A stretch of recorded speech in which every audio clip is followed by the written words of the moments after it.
Fala galera, chegou a hora de falar sobre a seleção da Suíça, que mais uma vez está no grupo do Brasil, como na Copa do Mundo de 2018, e dá pra dizer que algumas coisas mudaram de lá pra cá. A começar pelo treinador, né? A Suíça teve até a Euro, o Vladimir Petkovic no comando, e com o Murat Yakin assumindo, algumas questões mudaram, nas prioridades, no desenho tático, até na forma do time jogar, se a gente for falar em modelo de jogo também.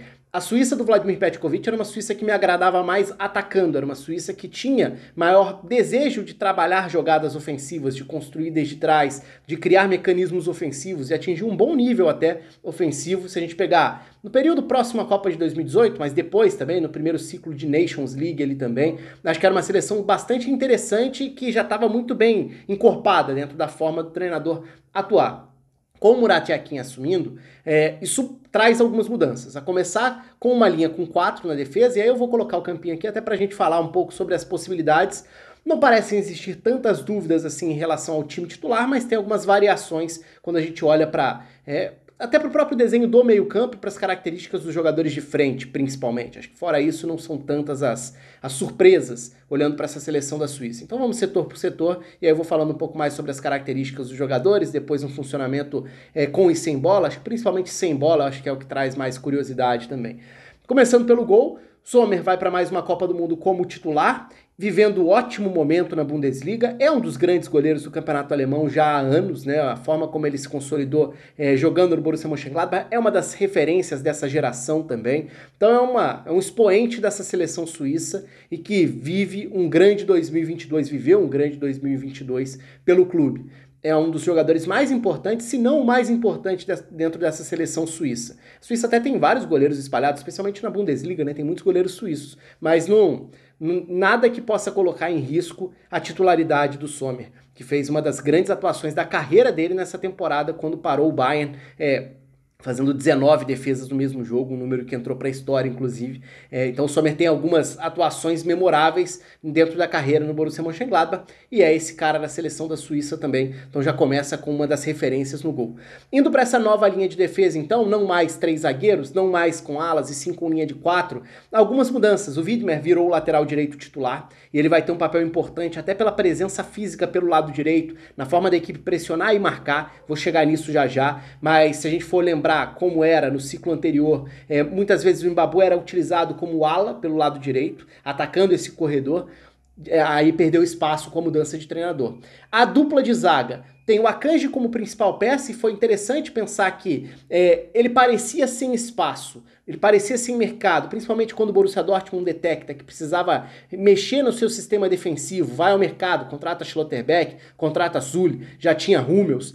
O Akanji ficou fora dos planos. E aí, muito se questionou sobre qual seria o futuro dele e de que forma a janela de transferências impactaria num jogador que é muito importante para o sistema defensivo da seleção da Suíça. E acaba que no fim da janela ele se transfere para o Manchester City. Embora não seja um titular, o fato de treinar nesse alto nível e de jogar no alto nível quando entra em campo também, acho que trouxe até um fôlego novo, inesperado e positivo para a seleção suíça. E ele é um zagueiro importante principalmente em saída de bola, na forma da seleção da Suíça jogar.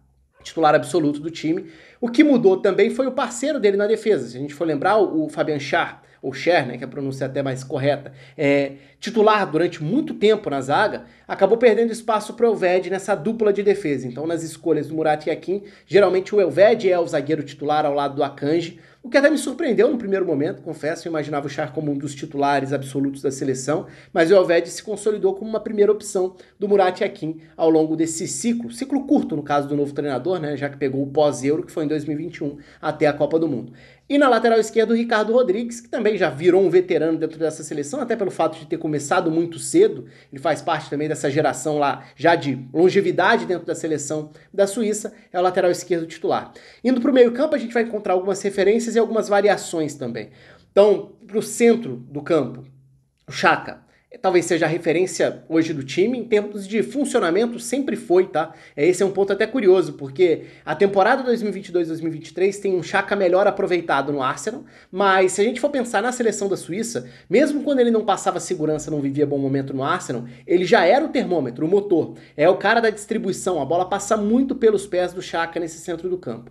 E aí vai variar, ele pode jogar num 4-2-3-1, que foi o sistema na maior parte das vezes, pode variar para um 4-1-4-1, então isso vai mexer mexer no desenho desse triângulo de meio campo. Pode ter 2 volantes, um meia, pode ter um volante atrás de 2 meio-campistas. São as duas possibilidades, mas os nomes dificilmente vão mudar. E aí, por isso, eu coloco o Freuler ao lado dele, jogador que viveu ótimos momentos dentro desse ciclo com a Atalanta, e aí o Djibril Sow pode virar alternativa, e deve virar alternativa, até pela falta de minutos do Zakaria, que era, segundo o próprio Murat Yakin falou, no dia do sorteio da Copa do Mundo, ele deu uma entrevista falando que imaginava o Zakaria como complemento ideal para esse trio de meio-campistas. Só que o fato dele não ter desempenhado o esperado quando vai do Borussia Mönchengladbach para a Juventus, e também o fato dele não ter muitos minutos no Chelsea, isso tudo acaba contribuindo para que ele perca espaço e prestígio dentro do centro do campo. Então o Djibril Sow já foi utilizado, por exemplo, na data FIFA de setembro, quando o próprio treinador falou que já tinha acabado o período para testes, que era a hora de botar o time para valer, quem jogou foi o Djibril Sow. Então não vai ser uma surpresa se ele jogar como esse 10, que é um 10 bem entre aspas, porque ele é um volante, ele é um meio-campista, e eu vou falar um pouco sobre a função desse 10 já já. Indo para os lados do campo, e aí tem alguns problemas até eu diria, a Suíça não conseguiu encontrar grandes opções para os lados do seu ataque ao longo do ciclo. O Shaqiri, já fora das grandes ligas europeias, jogando na Major League Soccer, já mais envelhecido, foi a referência técnica durante uma década na seleção da Suíça, o cara que poderia desequilibrar numa jogada individual. Ainda carrega esse status de uma peça importante, mas já sem o mesmo fôlego, sem o mesmo nível de antes. Ainda assim é uma peça bastante importante, atuando pela direita, inclusive durante esse período com o Murat Yakin, o Shaqiri chegou a ser testado como o 10, jogando como meia à frente também dos dois volantes. Mas aparentemente, até pelo desempenho coletivo não ter sido ideal e pelas soluções encontradas depois, tudo leva a crer que ele vai ser jogado para meia direita, que é a posição da maior parte da carreira dele também, para poder trazer do lado para dentro, mas com alguns benefícios, eu diria, do comportamento sem bola que eu vou falar já já. E pelo lado esquerdo, aí tem algumas possibilidades.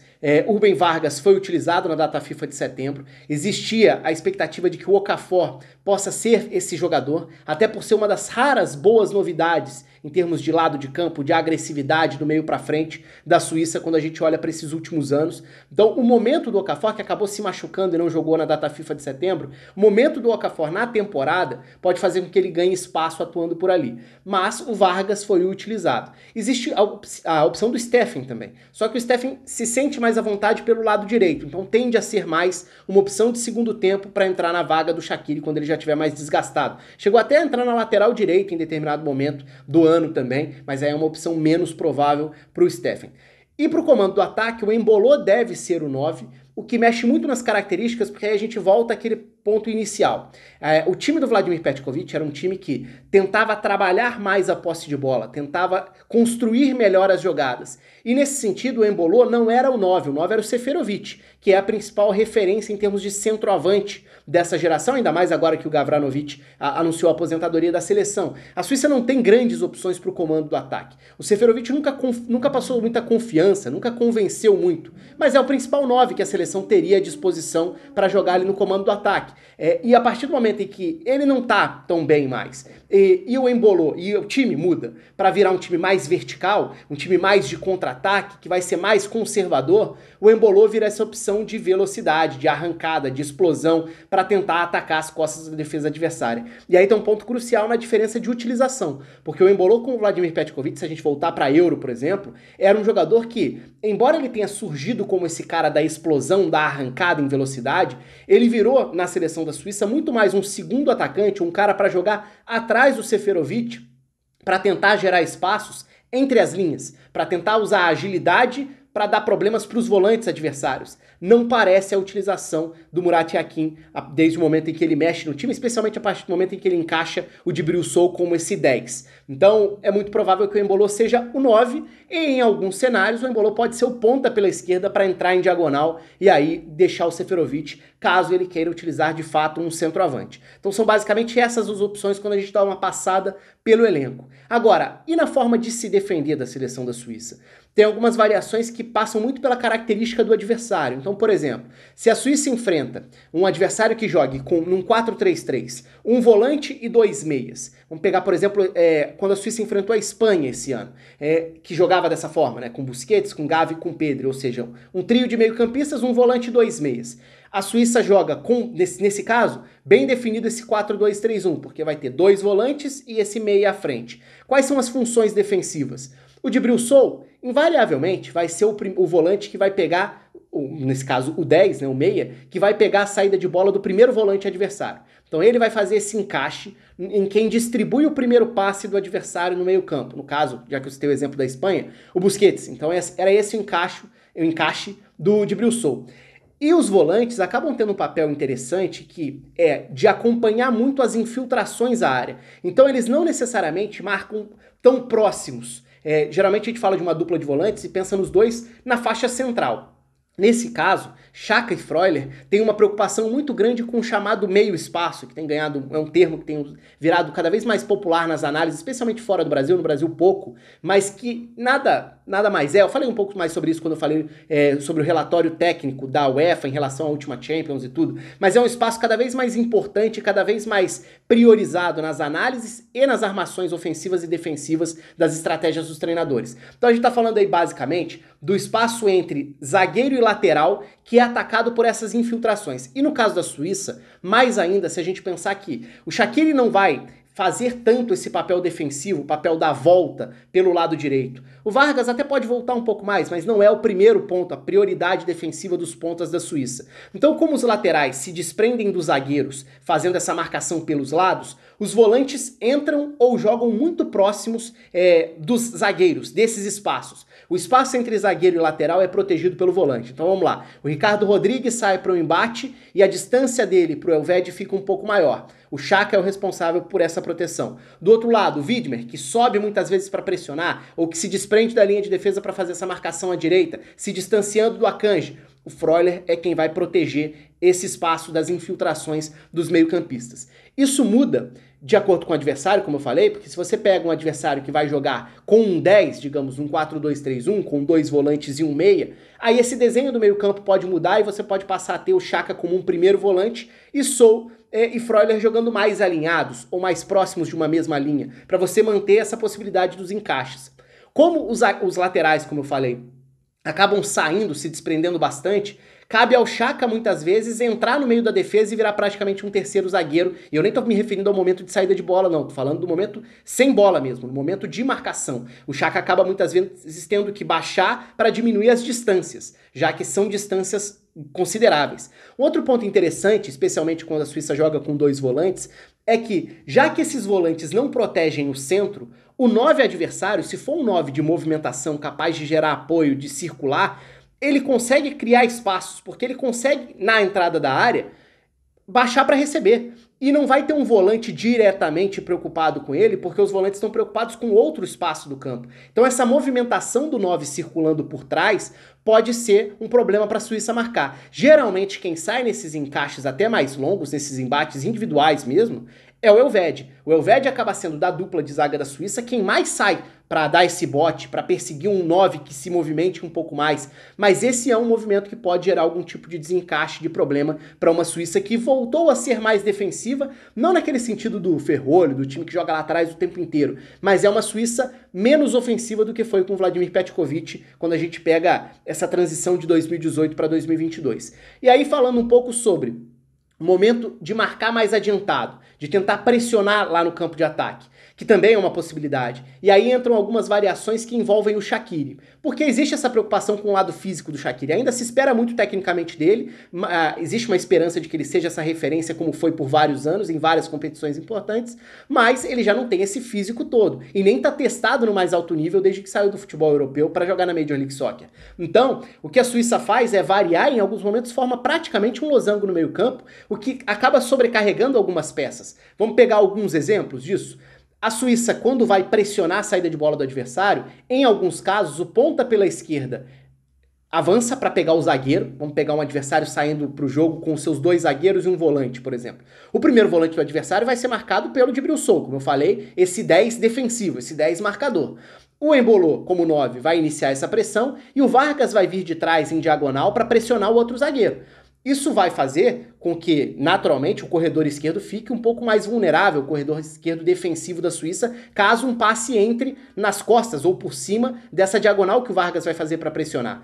E pelo outro lado, o Shaqiri, para não precisar saltar, subir, pressionar, dar muitos sprints assim sem a bola, ele entra e vira um meio-campista a mais. Por isso eu falei num quase losango no meio-campo. Porque dá para imaginar a Suíça tendo o Freuler mais centralizado, o Shaqiri à direita, o Xhaka pela esquerda, o Sou prendendo lá o primeiro volante adversário e dois atacantes. E aí quem vai fazer essa marcação na saída de bola do lateral esquerdo adversário é o Widmer. O Widmer se desprende completamente da lateral direita para ir pressionar lá na linha de fundo adversária se necessário. Tudo isso para tentar proteger um pouco mais o Shaqiri desse desgaste maior. Não que ele não vá subir em alguns momentos. Em cenários de tiro de meta, por exemplo, é comum que a Suíça faça uma inversão nesse trabalho sem bola. E aí o Shaqiri se posiciona como um segundo atacante, o Sou continua marcando o primeiro volante adversário, então Shaqiri e Embolo ficam praticamente alinhados lá na frente. Aí cabe ao Freuler ser esse volante pela direita, o Xhaka vai ficar um pouco mais na cobertura, o Vargas vai ficar de olho para ver se a saída de bola vai ser pelo lado dele, para saltar para pressionar ou não, e pela direita, de novo, o Widmer é o cara que vai precisar ter um fôlego tremendo para, se necessário, se a saída for por aquele lado, o Shaqiri agora se posicionando como um atacante, ele vai subir e vai pressionar. Então acaba que o lateral direito da Suíça em vários momentos fica mais sobrecarregado nos trabalhos sem bola, seja para pressionar ou seja para sair nas coberturas, para desencaixar a marcação, para desprender da linha de defesa. E na hora da Suíça atacar, construir as jogadas, como eu falei, o Akanji é um jogador que tem bom passe, que inicia muito essas saídas, que tem lançamentos, que corre riscos e comete erros. Isso marcou muito a passagem dele pelo Borussia Dortmund também, mas é um zagueiro que tem qualidade para fazer esse tipo de jogada. Assim como o Schär, que tem ficado no banco pro Elvedi, mas também é um zagueiro que se sente à vontade para se projetar quando atua na dupla ou no trio de zaga, já que antes jogava numa defesa de 3. E as saídas de bola tendem a buscar muito o Xhaka como essa figura que vai distribuir jogo. O Shaqiri pode receber bem aberto para trazer para dentro, para a perna esquerda, ou pode receber já por dentro, virando uma espécie de um 10, considerando que o 10 desse sistema não é um meia criativo, é muito mais um meio-campista ocupador de espaços que vai encaixar marcação no adversário, que é o caso do Djibril Sow, que não é esse meia criativo que o Shaqiri pode ser. Então o Shaqiri, embora jogue na ponta, vai em vários momentos trazer da direita para dentro para virar esse armador. O Embolo é essa ameaça em profundidade, muito importante se a ideia da Suíça é tentar ser agressivo em contra-ataques, é fundamental ter alguém que ataque os espaços. Então, a tarefa do Embolo mudou muito na troca de treinador, porque ele passa a ser o principal jogador da potência da arrancada, para tentar atacar as costas da defesa adversária. E acaba ganhando esse peso também o ponta pela esquerda, seja ele o Okafor, seja ele o Vargas também, eventualmente o Steffen, para citar algumas das opções, porque ele acaba sendo o jogador da velocidade para dar suporte ao 9, no caso do Embolo, ou até o próprio Embolo jogando como ponta, caso o Seferovic seja escalado como 9. São algumas das variações da seleção da Suíça, que mudou sim, se a gente pensar da Euro para cá, com a mudança de treinador, vamos ver de que forma vai sair nessa Copa. O espaço está aberto para vocês, um abraço, até a próxima.